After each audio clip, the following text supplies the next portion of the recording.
औज़ुबिल्लाहि मिनश्शैतानिर्रजीम बिस्मिल्लाहिर्रहमानिर्रहीम।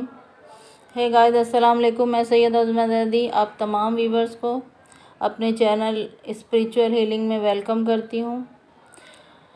गाइस, आज की मेरी वीडियो भी मेरी प्रीवियस वीडियो की कंटिन्यूटी है, यानी आज की मेरी वीडियो एंसेस्ट्रल कर्स पार्ट 5 है। गाइस, आज की मेरी वीडियो का टॉपिक है कि अनबॉर्न स्पिरिट बेबी मर्डर। आज की मेरी वीडियो का टॉपिक है अनबॉर्न स्पिरिट बेबी मर्डर या फिर अनवांटेड चाइल्ड मर्डर। गाइस, ये अनबॉर्न स्पिरिट चाइल्ड मर्डर इल्म रूहानियत में की एक अलग टर्मिनोलॉजी है और अनवांटेड चाइल्ड मर्डर इल्म रूहानियत की एक अलग टर्मिनोलॉजी है। लेकिन पहले मैं बात करूंगी अनबॉर्न स्पिरिट चाइल्ड मर्डर की। Guys, unborn spirit child murder ऐसी ह्यूमन चाइल्ड सोल्स होती हैं जिनकी पैदाइश हमारी इस फिज़िकल वर्ल्ड में नहीं हो पाती है। इनका इन ऐसी सोल्स का या तो अबॉर्शन हो गया होता है या फिर इनका मिसकैरेज हो गया होगा, यानी इनकी जो डेथ है, इन सोल्स की जो डेथ है वो एकदम न्यू बॉर्न स्टेज पर होती है। यानी एक फ़ीमेल ख़ातून के मदर बनने के चंद हफ्तों बाद या चंद महीनों बाद वो ख़ातून या तो अपना अबॉर्शन करवा लेगी या फिर उसका मिसकैरेज हो जाएगा और वो ख़ातून यानी वो मदर अपना डीएनसी करवा ले। तो ऐसे बच्चों की सोल को ही अनबॉर्न स्पिरिट बेबी कहते हैं। जब किसी बच्चे का अबॉर्शन करवा दिया जाता है या मदर का मिसकैरेज हो जाता है तो उस वक्त जो उस बच्चे की फ़िज़िकल बॉडी को डिस्ट्रॉय कर दिया जाता है, यानी कि उसकी बॉडी को माँ के वजूद से अलग करने के लिए उसे तोड़ फोड़ कर उसे काट कर टुकड़े टुकड़े कर कर जो माँ के वजूद से बाहर निकाला जाता है। तो ये एक तरह से ब्रूटल मर्डर है। यानी जो ख़ातून जो माँ है, जो माँ अबॉर्शन करवा रही है उसके लिए तो ये कुछ ही घंटे का प्रोसेस होता है, मगर बात यहीं ख़त्म नहीं हो जाती गाइस। जिस बच्चे के साथ आप ये कर रहे हैं, जिस बच्चे की सोल के साथ आप ये कर रहे हैं, उसके अंदर भी अपनी एक सोल थी, उसके अंदर भी अपनी एक रूह थी। अब यहाँ पर बहुत सारे लोग जो हैं वो कहेंगे कि जो बच्चे की जो इनिशियल स्टेज पर जब बच्चा होता है तो इनिशियल स्टेज पर बच्चे के अंदर रूह ही नहीं फूंकी जाती, वो तो सिर्फ़ एक गोश्त का लोथड़ा होता है। तो यहाँ मेरी रिसर्च कहती है गाइस कि जिस वक्त किसी माँ के रहम में किसी सोल का नुत्फ़ा डाल दिया जाता है, जब माँ के रहम के अंदर किसी सोल का नुत्फ़ा डाल दिया जाता है अल्लाह ताला की जानिब से, तो वो उसी फर्स्ट स्टेज पर ही एक ह्यूमन बीइंग होता है। वो जब वो सिर्फ़ एक नुत्फ़ा होता है तब भी वो एक ह्यूमन सोल कहलाता है। यानी जब वो नुत्फ़ा माँ के रहम में डाला जाता है तो तब वो एक ह्यूमन सोल कहलाता है। और जो माँ फर्स्ट स्टेज पर ही हमल को गिराना चाहती है तो उसके लिए उसे कहा जाता है कि ये एक गुनाह है कि अल्लाह ताला ने उसके रहम में जिस सोल को रख दिया है वो उसे रिमूव करवाना चाहती है, तो ये एक गुनाह कंसीडर किया जाता है। तो गुनाह उसे इसलिए कहा जाता है गाइस कि वो खुदा की फूंकी हुई रूह को मिटाना चाहती है। यानी वो सोल, वो नुत्फ़ा, वो रूह जो खुदा ने उसके रहम में डाली है वो एक ह्यूमन बीइंग है, वो एक ह्यूमन बीइंग की सोल है और वो उसको रिमूव कराना चाहती है, मिटाना चाहती है। तो इसलिए तो कहा जाता है कि वो गुनाह का काम कर रही है। तो गुनाह उसे इसलिए कहा जाता है क्योंकि फर्स्ट स्टेज में ही अल्लाह ताला जो नुत्फ़ा उसके रहम में डालता है, औरत के रहम में, मदर के रहम में, तो वो एक ह्यूमन सोल ही होती है, इसलिए उसे गुनाह कंसीडर किया जाता है। तो ऐसे में उस बच्चे की सोल को मिटाना जो अभी कुछ ही दिन का होता है, या कुछ ही हफ्तों का, या कुछ ही महीनों का होता है, ये एक्चुअली एक ब्रूटल मर्डर है। एक ऐसा मर्डर है कि जिसके अंदर उस बच्चे के सोल की अपनी कोई गलती नहीं होती। यानी जो जिस्म अभी उसका बना भी नहीं है, अभी सिर्फ उसके जिस्म के कुछ ही हिस्से बने हैं इन चंद हफ्तों में, चंद महीनों में, चंद दिनों में। तो ऐसे में डीएनसी के ज़रिए से उसके जिस्म को तोड़कर, काट कर माँ के जिस्म को उसके वजूद से आज़ाद करवाया जा रहा है। तो गाइस, ऐसे में ये एक ब्रूटल मर्डर है, ये एक ज़ालिमाना वहशियाना कत्ल है। ऐसे केसेस में 50% टू 80% चांसेस होते हैं कि बच्चे की रूह बाहर जाने की बजाय माँ के जिस्म के अंदर चली जाती है। यानी कि जो बच्चे की जो बायोलॉजिकल मदर है, उसके इथरिक वॉर्म में बच्चे की रूह चली जाती है। यानी कि फीमेल बॉडी के 13 चक्र में इस बच्चे की सोल चली जाती है।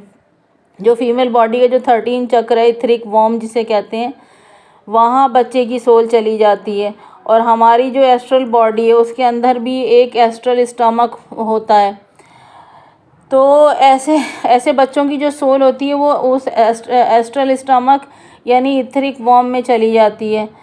तो गाइज़, यहाँ मैं आपको बताना चाहती हूँ कि ये जो इथरिक वॉर्म या एस्ट्रल वॉर्म, या जिसे मैं एस्ट्रल स्टमक कह रही हूँ, कि ये क्या है, ये इथरिक वॉर्म या एस्ट्रल वॉर्म या एस्ट्रल स्टमक क्या है।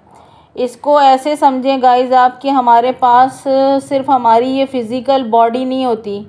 ये जो हमारी फ़िज़िकल बॉडी है, हमारे पास सिर्फ ये एक फ़िज़िकल बॉडी नहीं है, बल्कि हमारी इस फ़िज़िकल बॉडी के अंदर हमारी एक सोल बॉडी भी है और हमारी एक स्पिरिट बॉडी भी है। यानी हमारी इस फ़िज़िकल बॉडी के अंदर 2 बॉडीज़ अब मज़ीद होती हैं, जिसे एक सोल बॉडी कहते हैं और एक स्पिरिट बॉडी कहते हैं।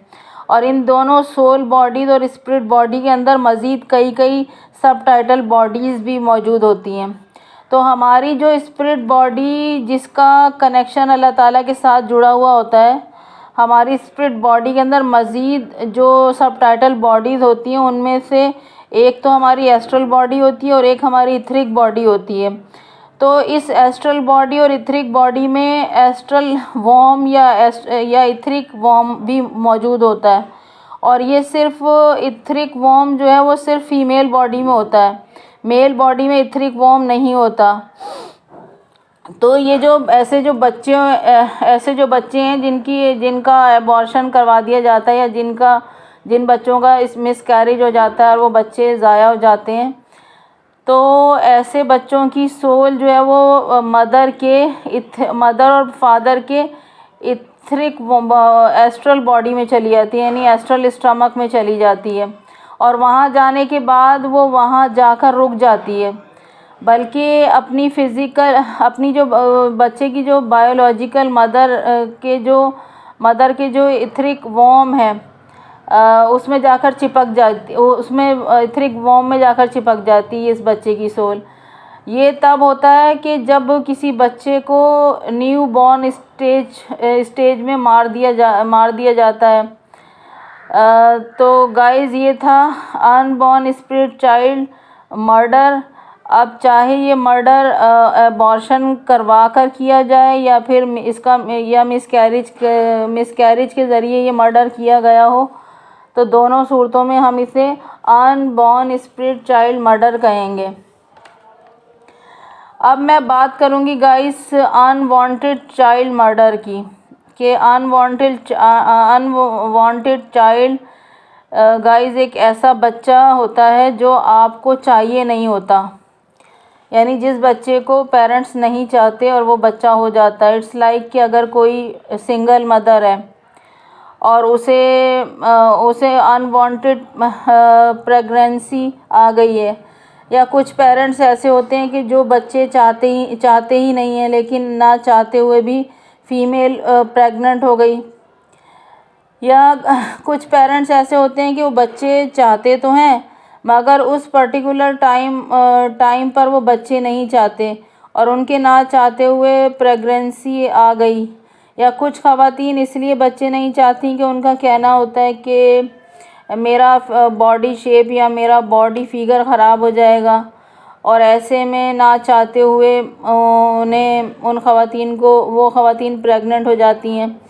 तो ऐसे में ये सारी सिचुएशंस जो मैंने ऊपर बयान की हैं, इन सिचुएशंस में पेरेंट्स या मदर अपना ज़बरदस्ती अबॉर्शन करवा देते हैं या फिर डीएनसी करवा देते हैं, या समटाइम्स गाइस ऐसा होता है कि बच्चा पैदा होने से पहले पता चला कि बच्चा फ़ीमेल चाइल्ड है।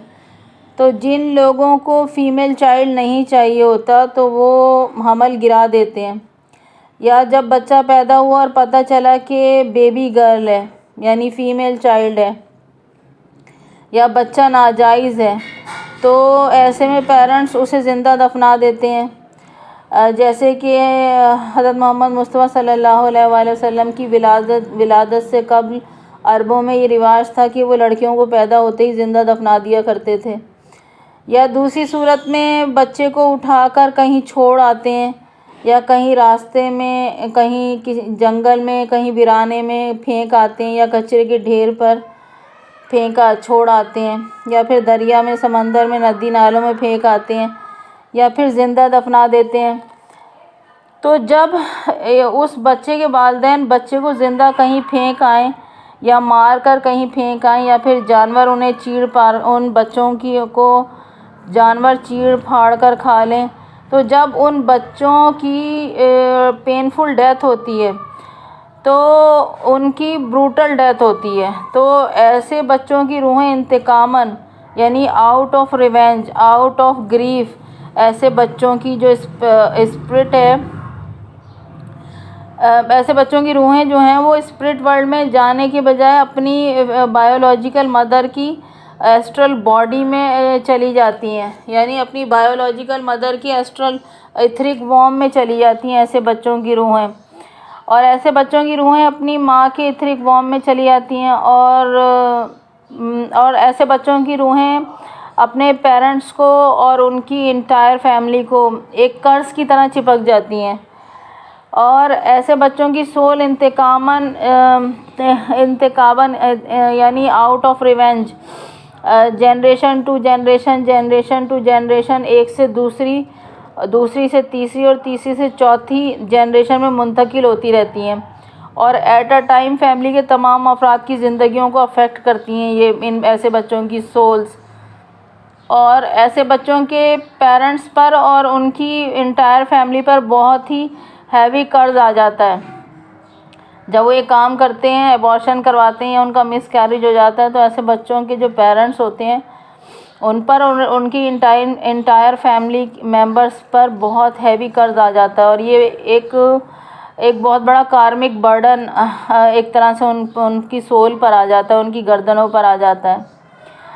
ऐसे बच्चों की सोल अपनी माँ की एस्ट्रल बॉडी में चली जाती हैं, और वो अपनी माँ की एस्ट्रल बॉडी को अंदर से खाना शुरू कर देती हैं। ऐसे बच्चों की रूहें पैरासाइट की तरह अपने बायोलॉजिकल पेरेंट्स के इथरिक वॉर्म सेल्स को डिस्ट्रॉय करना शुरू कर देती हैं और उन सेल्स को खाना शुरू कर देती हैं, जिससे उस डेड ह्यूमन चाइल्ड के दोनों मदर और फादर जो होते हैं उनकी फ़िज़िकल हेल्थ ख़राब होने लगती है। ऐसे बच्चों की सोल जिस्म के अंदर के सेल्स को खाना शुरू कर देती है, और उनकी पूरी इंटायर बॉडी के सेल्स को खाना शुरू कर देती है। अक्सर गाइस आपने देखा होगा कि कुछ लोगों के फेस के ऊपर और बॉडी के ऊपर गड्ढे से पड़े हुए होते हैं, जगह जगह गड्ढे पड़े होते हैं। ऐसा लगता है कि जैसे उनके चेहरे को किसी ने नाखूनों से खुरच दिया हो, या फिर उनके फेस पर पिंपल्स निकले हों, तो पिंपल्स की वजह से जैसे वो गड्ढे से बन गए हों फेस पर। तो गाइस दरअसल वो पिंपल्स की वजह से गड्ढे नहीं बनते उनकी बॉडी पर या उनके फेस पर, बल्कि वो गड्ढे जो फेस पर बने हुए होते हैं वो इस वजह से बने होते हैं कि जो ऐसे बच्चों की जो सोल्स होती हैं, जो अनबॉर्न स्पिरिट चाइल्ड होते हैं या जो अनवांटेड स्पिरिट चाइल्ड होते हैं, इनकी सोल्स जिनके स्टमक में, जिनके इथरिक वॉर्म में चिपक जाती है, वो अंदर से उनकी बॉडी के सेल्स को खाना शुरू कर देते हैं। तभी उनके चेहरों पर और उनकी बॉडी पर इस तरह के गड्ढे बनने शुरू हो जाते हैं, क्योंकि वो अंदर से उनकी बॉडी के सेल को खा रहे होते हैं। तो गाइस, अब मैं बात करूँगी कि ऐसे बच्चों की सोल्स जो आउट ऑफ रिवेंज अपनी मदर के इथरिक वॉर्म में जाकर चिपक जाती हैं, तो वो दोनों स्पाउस यानी फादर और मदर के हेल्थ को और उनकी इंटायर फैमिली मेम्बर्स की हेल्थ को और बाद में आने वाली जनरेशन को, उनकी जो फैमिली में बाद में आने वाली जनरेशन है उनकी हेल्थ को कैसे डिस्ट्रॉय करती है। तो इन लोगों की ऐसे में यूटीआई इन्फेक्शन हो जाते हैं। ऐसे लोगों को यूटीआई इन्फेक्शन हो जाते हैं, यानी पेशाब की नाली का इन्फेक्शन हो जाता है ऐसे लोगों को, जिसे फुल फॉर्म में हम यूरिनरी ट्रैक्ट इन्फेक्शन कहते हैं। ऐसे लोगों को कैंसर हो जाता है, कैंसर में मुब्तला हो सकते हैं। जिस्म पूरा अंदर से गलना सड़ना शुरू हो जाएगा और पूरी बॉडी में म्यूकस बनना शुरू हो जाएगा, यानी पस बनना शुरू हो जाएगी पूरी बॉडी में, पूरी बॉडी अंदर से गलना सड़ना शुरू हो जाएगी। और ऐसे लोगों को कैंसर ऑफ एंडोमेट्रियम हो जाता है। कैंसर ऑफ एंडोमेट्रियम यानी रहम का कैंसर, यानी बच्चादानी का कैंसर हो सकता है ऐसे लोगों को। और ऐसे लोगों की किडनी, लीवर और गॉल ब्लैडर अफेक्ट हो सकते हैं। ऐसे लोगों को स्टमक डिजीज़ हो सकती हैं और ऐसे लोगों को पीसीओएस की शिकायत हो सकती हैं। यानी कि इन बच्चों की सोल जिस्म के अंदर के जो सॉफ्ट ऑर्गन्स होते हैं उनको बहुत बुरी तरह से गला सकती हैं, सड़ा सकती हैं, उनको अफेक्ट कर सकती हैं। और ऐसे लोगों की डेथ जो है वो यूजुअली वेंटिलेटर पर होती है। ऐसे लोगों की इंटायर बॉडी अंदर से गलना सड़ना शुरू हो जाती है और उनकी मौत बड़ी पेनफुल डेथ होती है ऐसे लोगों की। अगर गाइस आपकी फैमिली पर फैमिली में जो लोग आपकी ब्लड लाइन से जुड़े हुए हैं, उन सब की मौत ऑलमोस्ट इसी तरीके से होगी, क्योंकि आपकी वजह से जिस बच्चे की मौत हुई है वो एक वहशियाना ज़ालिमाना मौत थी। उस बच्चे की रूह बहुत ज़्यादा दर्द, तकलीफ़, गुस्से और नफ़रत में है, जो आपसे अपना बदला लेना चाहती है। ऐसे बच्चों की सोल अपने पेरेंट्स को ये पैगाम दे रही होती है कि I hate you, I will take my revenge, you are the unworthy parents. आप दोनों माँ बाप बनने काबिल नहीं हैं। ऐसी इस बच्चों की सोल अपने पेरेंट्स को कहती है कि आप दोनों माँ बाप बनने काबिल नहीं हैं, you are the unworthy parents. Guys, ये जो गुनाह है, ये जो सिन है, यानी अनबॉर्न चाइल्ड मर्डर या unwanted child murder, it's a very heavy child sin. अगर आपने ये गुनाह किया है तो ये गुनाह आपके बर्थ चार्ट में, आपकी एस्ट्रोलॉजी चार्ट में भी मौजूद होगा। अगर आप किसी एक्सपर्ट एस्ट्रोलॉजर से अपना बर्थ चार्ट बनवाते हैं तो उसमें भी आपको आपका ये गुनाह नज़र आ जाएगा। गाइज़, ये गुनाह फैमिली के किसी एक शख्स ने किया होता है, मगर उसकी इंटायर फैमिली ट्री पर इसका कर्ज आ जाता है। यानी कि पूरा का पूरा फैमिली ट्री ही कर्ज हो जाएगा, पूरे फैमिली ट्री को कर्ज हो जाएगा। यानी कि आपके ननियाली रिश्तेदार, आपके ददियाली रिश्तेदार, सब पर ये कर्ज चला जाएगा। ये कर्ज आपके बायोलॉजिकल डीएनए के ज़रिए से एक से दूसरी जनरेशन पर चला जाएगा।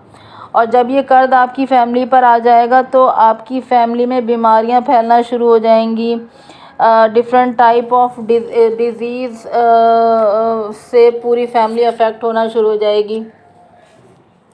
और अनएक्सपेक्टेड डेथ, पूरी फैमिली के अंदर अनएक्सपेक्टेड डेथ होना शुरू हो जाएंगी, जवान मौतें होना शुरू हो जाएंगी। यानी ऐसी अमवात जो होना तय नहीं थी, मगर सडन अमवात होना शुरू हो जाएंगी फैमिली के अंदर।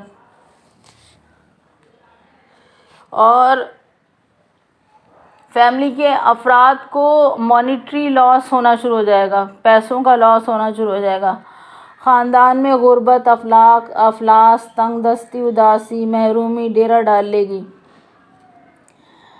क्योंकि गाइस ये बहुत ही हैवी नेगेटिव कर्मा है, जिसके लिए अल्लाह ताला की तरफ से बहुत ही स्ट्रिक्ट पनिशमेंट आती है उस फैमिली के ऊपर भी और उन अफराद के ऊपर भी कि जो इसके अंदर मुलविस होते हैं, इस मर्डर के अंदर जो लोग मुलविस होते हैं, उन सब के ऊपर अल्लाह ताला की तरफ से बहुत हैवी पनिशमेंट आती है।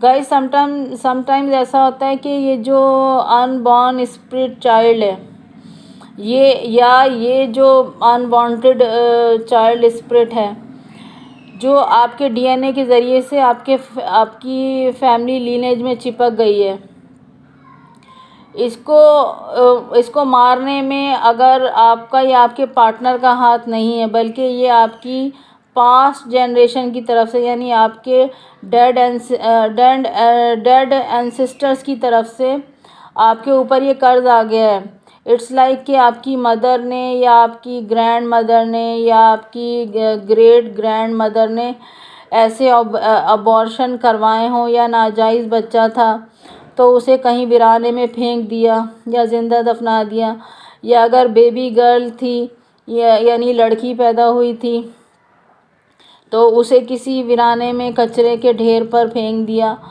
हो या ज़िंदा दफना दिया हो उन्होंने, या तो ये काम आपने ना किया हो, बल्कि आपकी पास्ट जनरेशन में से किसी ने ये काम किया हो, आपके ननियाली रिश्तेदारों में से या आपके ददियाली रिश्तेदारों में से किसी ने तो ये काम किया हो।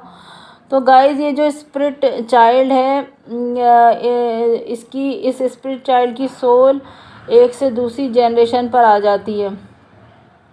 इट मीन्स कि अगर ये स्पिरिट चाइल्ड सोल आपके पास्ट डेड रिलेटिव्स के साथ अटैच थी, तो अब इनके मरने के बाद, या यूँ कहिए कि उनको मारने के बाद, अब ये स्पिरिट चाइल्ड आपके ऊपर आ जाएगी।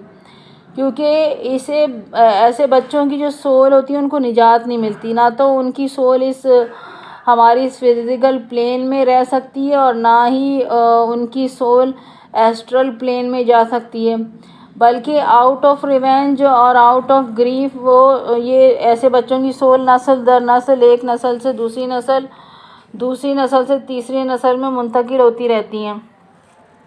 और उस वक्त तक जब तक इनकी सोल को अल्लाह ताला की तरफ से भेजा हुआ निजात दहिंदा निजात ना दिला दे, उस वक्त तक ये एक नस्ल से दूसरी नस्ल में मुंतकिल होती रहेंगी ऐसे बच्चों की सोल्स। तो जो लोग स्पिरिचुअल जर्नी पर होते हैं, जैसे ही उनकी अवेकनिंग होती है, मतलब जो लोग स्पिरिचुअल जर्नी पर होते हैं, स्पिरिचुअल पाथ पर होते हैं, जैसे ही उनकी अवेकनिंग स्टार्ट होती है और वो अपने चक्रास को बैलेंस करने में और चक्रास की हीलिंग मेडिटेशन करने में लगे होते हैं, तो उन्हें ये सारी चीज़ें फ़ील होना शुरू हो जाती हैं। इसका मतलब ये होता है कि वो अपनी एस्ट्रल बॉडी से फिर से रिकनेक्ट होने लगते हैं, इसलिए उनको ये सारी चीज़ें फ़ील होना शुरू हो जाती हैं। गाइस, जब इंसान इबादत और रियाज़त के ज़रिए से अपनी एस्ट्रल बॉडी के साथ कनेक्ट करता है तो ऐसे लोगों को बेबी सिंक्रोनोसिटीज़ दिखाई देने लगती हैं। अब ये बेबी सिंक्रोनोसिटीज़ क्या हैं? बेबी सिंक्रोनोसिटीज़ इट्स लाइक कि अगर आपके ऊपर या आपकी फैमिली के ऊपर स्पिरिट चाइल्ड मर्डर का कर्ज है, तो आपकी और आपके दूसरे फैमिली मेम्बर्स की फ़िज़िकल बॉडी में कुछ साइन एंड सिम्टम्स अपीयर होना शुरू हो जाएंगे।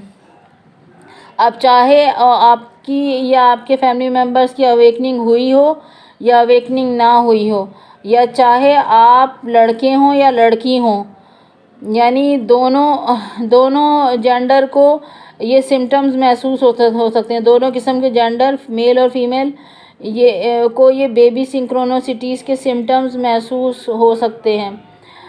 अब जैसे कि फॉर इंस्टेंस अब ये बेबी सिंक्रोनिसिटीज़ के जो सिम्टम्स हैं वो क्या होंगे? फॉर इंस्टेंस आपके एब्डोमेन का साइज़ असेंड होना शुरू हो जाएगा, यानी ब्लोटिंग हो रही होगी, यानी जिस्म फूलना शुरू हो जाएगा। जिस तरह के एक प्रेग्नेंट लेडी का जिस्म फूलना शुरू हो जाता है, वैसे ही अगर आप शादीशुदा हैं या आप शादीशुदा नहीं भी हैं तब भी आपके साथ ये चीज़ें हो रही होंगी कि आपका पेट जो है वो पेट का जो साइज़ है, आपका जो एब्डोमेन का साइज़ है वो असेंड होना शुरू हो जाएगा एक प्रेग्नेंट लेडी की तरह। आप चाहे आप लड़का हैं या लड़की हैं, अगर आपके बॉडी के अंदर आपके इथरिक वॉर्म में, आपकी एस्ट्रल स्टमक में अगर अनबॉर्न और अनवांटेड चाइल्ड स्पिरिट मौजूद है तो आपको ये सिंक्रोनिसिटीज़ दिखाई देने लगेंगी कि आपके एब्डोमेन का साइज़ असेंड होना शुरू हो जाएगा, ब्लोटिंग होना शुरू हो जाएगी, आपका जिस्म फूलना शुरू हो जाएगा, पेट के अंदर फैटल मूवमेंट को फील करेंगे आप, यानी बच्चे की हरकत को महसूस करना, वॉमिटिंग, नोज़िया यानी उल्टी और मतली की शिकायत अक्सर रहती होगी ऐसे लोगों को। तो गाइस ये सारे प्रेगनेंसी सिम्टम्स उन्हें फ़ील होने लगेंगे ऐसे लोगों को कि जिनके ऊपर ये कर्ज़ होता है।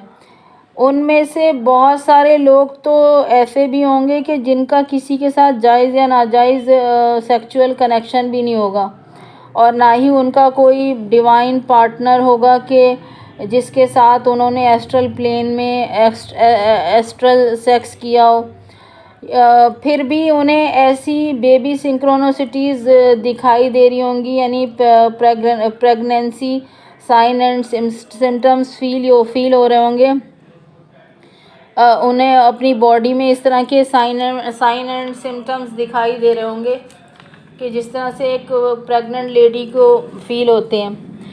तो इसका मतलब ये है गाइस कि उनके इथरिक वॉर्म में या उनके एस्ट्रल स्टमक के अंदर अनबॉर्न चाइल्ड या अनवांटेड चाइल्ड की सोल्स मौजूद हैं और ये उनके फैमिली कर्ज की वजह से है कि उनका कर्ज उन पर आ गया है। और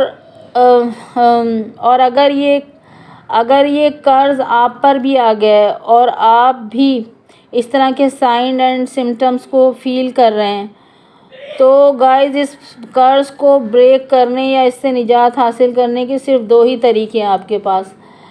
गाइस पहला तरीका तो ये है कि आप उस बच्चे को बर्थ दे दें जिसकी सोल आपकी फैमिली ट्री के साथ चिपक गई है, उसको आप बर्थ दे दें। और बर्थ देने के लिए आपको अपनी असेंशन जर्नी को शुरू करना होगा, यानी आपको अपनी बॉडी के 114 चक्रास को और अपनी सोल बॉडी को और अपनी स्पिरिट बॉडी को एक्टिवेट करना होगा और अपनी एस्ट्रल बॉडी से रिकनेक्ट करना होगा आपको। तभी आप उस बच्चे की सोल को इस फिज़िकल वर्ल्ड के अंदर बर्थ दे सकते हैं। गाइस दूसरा तरीका उस बच्चे से निजात हासिल की सोल से निजात हासिल करने का दूसरा तरीका ये कि आपको अपनी असेंशन सोल जर्नी को कंप्लीट करना होगा और उस बच्चे की सोल से माफ़ी मांगनी होगी, अल्लाह ताला से अपनी या अपने उन एंसेस्टर्स की तरफ से माफ़ी मांगनी होगी आपको, जिनकी वजह से आपको और आपकी फैमिली को ये कर्ज़ मिला है। और उस बच्चे की सोल को एस्ट्रल प्लेन में वापस जाने में आपको उन सोल्स की हेल्प करनी होगी आपको। गाइस ये तमाम तर बातें सुनने के बाद आपके जहन में एक सवाल पॉपअप कर रहा होगा कि वो ख़वातीन जो अपनी मर्ज़ी से अपना अबॉर्शन करवा लेती हैं वो तो अनबॉर्न चाइल्ड मर्डर में इन्वॉल्व हो सकती हैं, लेकिन वो ख़वातीन जिन्हें बहालत मजबूरी अपना अबॉर्शन करवाना पड़े तो वो ख़वातीन कैसे इस अनबॉर्न चाइल्ड मर्डर में इन्वॉल्व हो सकती हैं? या वो ख़वातीन जिनका किसी अनसर्टेन रीज़न की वजह से मिसकैरेज हो जाता है तो वो ख़वातीन कैसे इस कत्ल की ज़िम्मेदार हो सकती हैं? क्योंकि मिसकैरेज तो जानबूझ के नहीं होता, वो तो बस हो जाता है, उसकी तो कोई रीज़न नहीं होती। तो यकीनन आपके जहन में ये सवाल पॉपअप कर रहा होगा। तो गाइस मेरी रिसर्च कहती है कि हर सूरत में, यानी जितनी भी सूरतें हैं मिसकैरेज की और अबॉर्शन करवाने की, हर सूरत में आपका शुमार कातिल के ज़िम्मे में आता है। क्यों?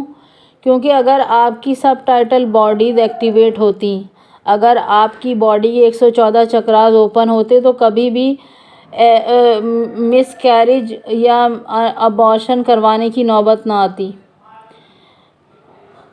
क्योंकि मिसकैरेज हो या अबॉर्शन कराने की ज़रूरत अगर आपको पड़ रही है तो वो इन वजूहात की बिना पर हो सकती है। नंबर 1 कि आपके ऊपर जनरेशनल कर्ज है, उसकी वजह से आपके साथ ऐसा हो रहा है। नंबर 2 कि आपको नज़र बद लगने की वजह से मिसकैरेज हो जाता है या आपको अबॉर्शन करवाने पड़ते हैं। नंबर 3 कि आपकी फ़िज़िकल बॉडी वीक है जिसकी वजह से उसे प्रेगनेंसी को कैरी करने में मुश्किल होती है आपकी बॉडी को। नंबर 4 आपके एहतियात ना करने की वजह से मिसकैरेज हो जाते हैं। नंबर 5 शैतान ऑब्स्टेकल क्रिएट कर रहा है आपके रास्ते में, आपकी औलाद ना होने नहीं, वो नहीं चाहता कि आपकी औलाद हो, तो इसलिए शैतान आपके रास्ते में ऑब्स्टेकल क्रिएट कर रहा है, तो शायद इस वजह से मिसकैरेज हो जाते हैं। तो गाइस ये इन तमाम तरह के जो इश्यूज़ से निजात एक ही सूरत में आपको मिल सकती है कि जब आप स्पिरिचुअल होंगे तब आपको इन तमाम इश्यूज़ से निजात मिलेगी। और आप स्पिरिचुअल तब होंगे जब आपकी सबटाइटल बॉडीज़ और आपके 114 चक्रास ओपन होंगे और आपने अपने शैडो साइड पे काम किया होगा और आपकी सबटाइटल बॉडीज़ और आपके चक्रास यानी आपके लताइफ कब ओपन होंगे, आपके चक्रास आपके सबटाइटल बॉडीज़ तब एक्टिवेट होंगी गाइस कि जब आप डेली 8 से 9 घंटे इबादत करेंगे और साथ ही साथ 1 या 2 घंटे की मेडिटेशन भी करेंगे और अपनी नेगेटिव यानी अपनी शैडो साइड पर काम भी करेंगे साथ ही साथ। जब आप स्पिरिचुअली स्ट्रॉन्ग होंगे तभी आपकी फ़िज़िकल बॉडी और आपका माइंड स्ट्रॉन्ग होगा। तो ऐसे में ना तो कभी आपका मिसकैरेज होगा, ना कभी आपको अबॉर्शन करवाने की ज़रूरत पड़ेगी और ना ही इन वजूहात को फेस करना पड़ेगा जिन वजूहात की बिना पर आपको अबॉर्शन और मिसकैरेज करवाने की ज़रूरत मतलब जिन वजूहात की बिना पर आपका मिसकैरेज हो जाता था या आपको अबॉर्शन करवाने की ज़रूरत पड़ती थी, वो वजूहात भी ख़त्म हो जाएंगी अगर आप स्पिरिचुअल हो जाएंगे। मगर गाइस बहुत सारे लोग ऐसे होते हैं जिन्हें ये सारी बातें मालूम ही नहीं हैं। बहुत सारे लोगों को ये सारी बातें नहीं मालूम क्योंकि वो अपनी एस्ट्रल बॉडी से, अपनी स्पिरिचुअल बॉडी से कनेक्ट ही नहीं होते हैं। उन्हें पता ही नहीं होता कि उनकी एस्ट्रल बॉडी में क्या हो रहा है, या ये कि उनके पास अपनी इस फिज़िकल बॉडी के अलावा भी सोल बॉडी और स्पिरिट बॉडी मौजूद है और उन सोल बॉडी और स्पिरिट बॉडी के अंदर मज़ीद सबस्टाइटल बॉडीज़ मौजूद हैं। बहुत सारे लोगों को ये सारी बातें पता ही नहीं हैं। वो पूरे तरीके से अपने कर्म को, अपने गुनाहों को भुलाए बैठे हैं कि ये जो गुनाह हम करने जा रहे हैं, कि एक जान की जान लेने जो हम जा रहे हैं, इसके कितने ख़तरनाक कॉन्सिक्वेंसेस हमें भुगतना पड़ सकते हैं, उनको ये पता ही नहीं है लोगों को। गाइस आपने अक्सर एक जुमला सुना होगा कि एक इंसान का कत्ल पूरी इंसानियत का कत्ल है। गाइस ये जुमला मैंने भी अपनी लाइफ में कई बार सुना है। बिलीव मी, मैंने ये जुमला अपनी लाइफ में कई बार सुना, मगर यकीन जानिए इसका असल मफ़हूम मैं पहले कभी समझ ही नहीं सकी। इसका असल मफ़हूम आज जाकर समझ में आया मुझे। इससे पहले कि मैं आपको इसका असल मफ़हूम समझाऊं, मैं कुरान की एक आयत का तर्जुमा आपके साथ शेयर करूंगी। गाइस ये जुमला दरअसल कुरान की आयत का तर्जुमा है। जो जुमला मैंने आपको अर्ज़ किया कि एक इंसान का कत्ल पूरी इंसानियत का कत्ल है, ये जुमला नहीं है बल्कि ये कुरान की एक आयत है। सूरह माइदा पारा नंबर 6 आयत नंबर 32 में अल्लाह ताला इरशाद फरमाता है, क्या इरशाद फरमाता है अल्लाह ताला कि जो शख्स किसी को ना जान के बदले में और ना मुल्क में फ़साद फैलाने की सज़ा में बल्कि नाहक कत्ल कर डालेगा तो गोया उसने सब लोगों को कत्ल कर डाला, और जिसने एक आदमी को जिला लिया तो गोया उसने सब लोगों को जिला लिया। दोबारा से सुनिएगा गाइस इसको और इस आयत को समझने की कोशिश करें कि ये आयत कहना क्या चाह रही है। दोबारा मैं तर्जुमा शेयर कर रही हूँ कि जो शख्स किसी को, अल्लाह ताला फरमा रहा है सूरह माइदा में आयत नंबर 32 में कि जो शख्स किसी को ना जान के बदले में और ना मुल्क में फ़साद फैलाने की सज़ा में बल्कि नाहक कत्ल कर डालेगा तो गोया उसने सब लोगों को कत्ल कर डाला। और जिसने एक को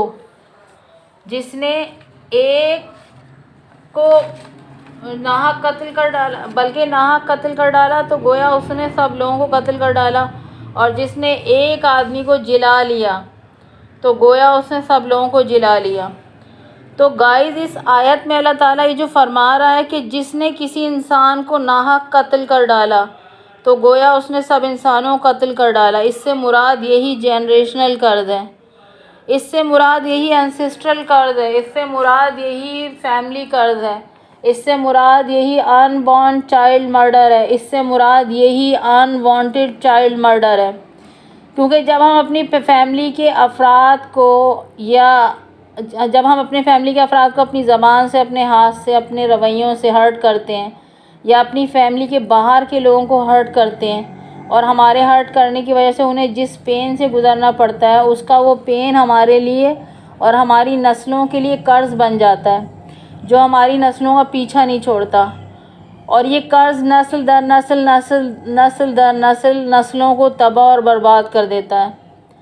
गाइस, एक शख्स का किया हुआ जुल्म उसकी पूरी नस्लों को ले डूबता है और किसी एक के किए हुए जुल्म की वजह से पूरी फैमिली कई सदियों तक गुर्बत, जहालत, अफलास, बीमारियों, महरूमियों का शिकार होकर रह जाती है।